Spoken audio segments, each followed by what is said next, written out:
नमस्कार मंडळी, तर आज आपल्याकडे मोबाईल फिक्सेटमध्ये आला होता S22 अल्ट्रा। चालू मध्ये मोबाईल बंद पडलेला आहे।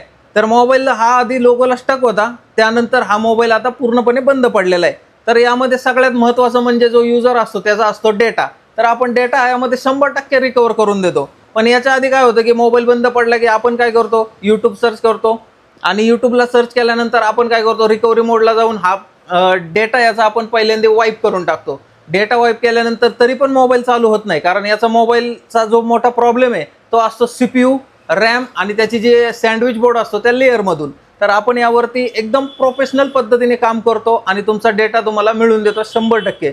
तर यामध्ये काय होतं की तुमचा मोबाईल आधी चालू मध्ये मोबाईल बंद पडतो आणि त्यानंतर तुम्ही चार्जला लावल्यानंतर फक्त चार्जिंगचा जो राऊंड सिम्बॉल असतो किंवा जी विजेची तार असते ते दाखवते। त्यानंतर मोबाईल त्याच्या पुढे जातच नाही, किंवा त्या मोबाईल जरी पुढे गेला तर यामध्ये तो मोबाईल रिस्टार्ट करतो सारखा यूज करताना। तर आपण असेच मोबाईल आतापर्यंत 400 ते 500 मोबाईल आपण कमीत कमी रिपेअर करून दिलेले आहेत विथ डेटा। तुमचा S सिरीज असो किंवा नोट सिरीज असो, यामध्ये मोठा प्रॉब्लेम आहेच हा।